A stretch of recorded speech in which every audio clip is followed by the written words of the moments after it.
So there were two things you said this morning that I need some help with. If I've understood them correctly, remembered them correctly. You said that universal consciousness, God, is not concerned with the world, doesn't know of the world, I didn't say it wasn't concerned. I just said he didn't know the world. Didn't know the world. Yeah. Okay. Did you say it wasn't interested in the world? No. Okay. So I've misremembered that. So maybe my question won't make sense, but I'll... And then you said, as a concession, God loves us all individually, unconditionally. Yes, in the very highest understanding, God knows nothing of the universe. So I'm afraid that means God knows nothing of you or I. However, for most people, that is too high a truth to stomach. So as a compassionate concession, the teaching comes down one step and says, yes, God's nature is love, as I tried to explain this morning, and as such, God's primary relationship with us as apparent individuals is love. So the highest state of the individual would be to develop this personal relationship of love with God, and that's a legitimate concession.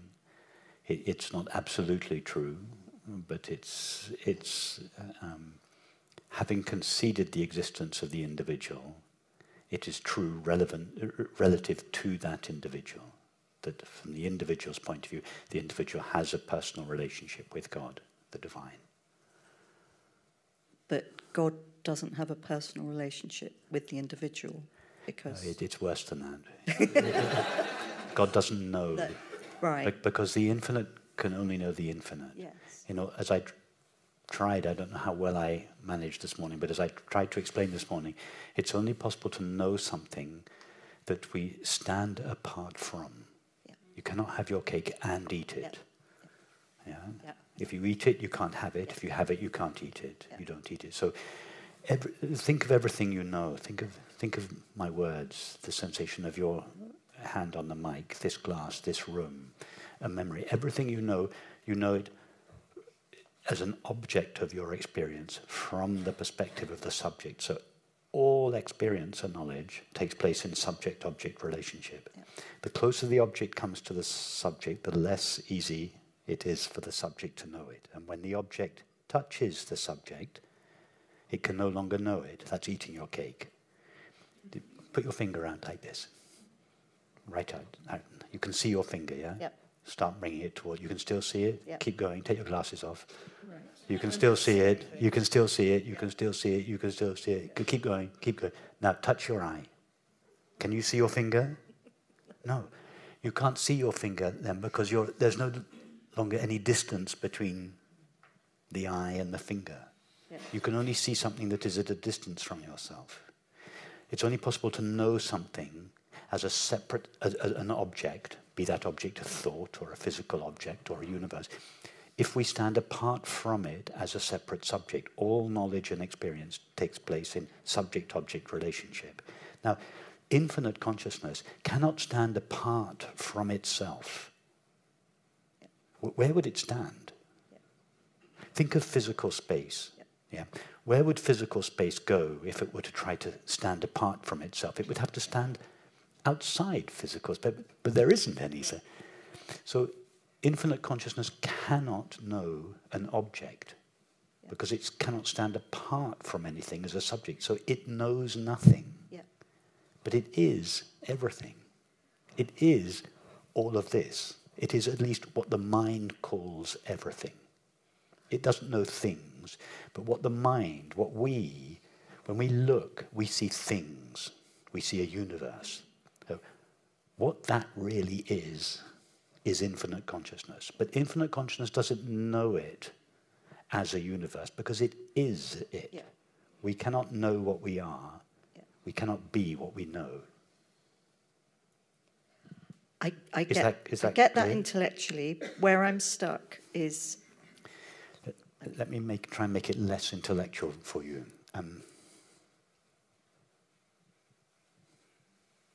I'm going to do two things.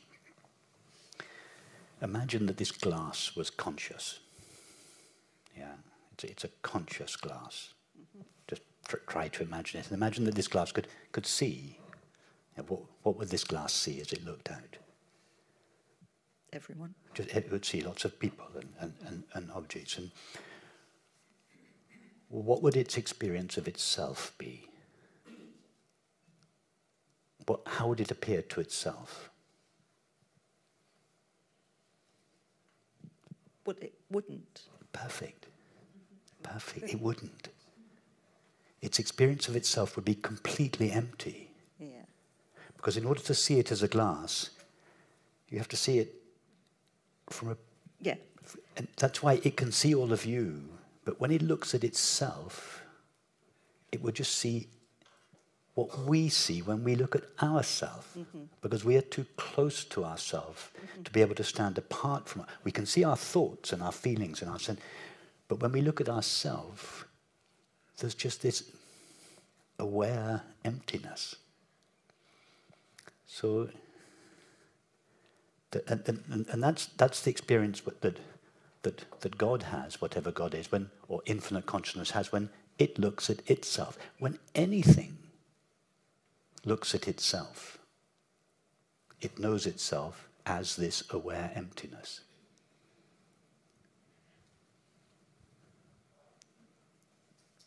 Yes. And so the concession, the compassionate concession that God loves us, which isn't the ultimate truth, but is legitimate and is true, and then it's not true. So how can it be true and not true is where I'm stuck. It's true from the perspective of the finite mind or the separate self. If we concede that there is a separate self, in other words, a self apart from God's self, a being apart from God's being, if we credit the separate self or the finite mind with its own existence, then from its point of view, it has a relationship with the universal. But from the universal's point of view, it only knows itself. There's no room in the infinite for the finite. If there was room if there was a little bit of the finite in the infinite, then that little bit of finiteness would displace a part of the infinite's infiniteness, and the infinite would then no longer be infinite. So it can be true and not true. It can be true and not true from different perspectives. Yes, okay. It's true from the perspective of the finite mind. It's untrue from the perspective of infinite consciousness. But remember, infinite consciousness is the only one that really is. The finite mind is not known by infinite consciousness, because the infinite consciousness cannot know the finite.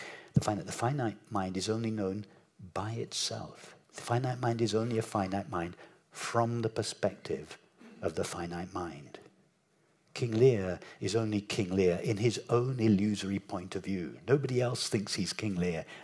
It's from King Lear's point of view that he is King Lear. But King Lear's point of view is an illusion.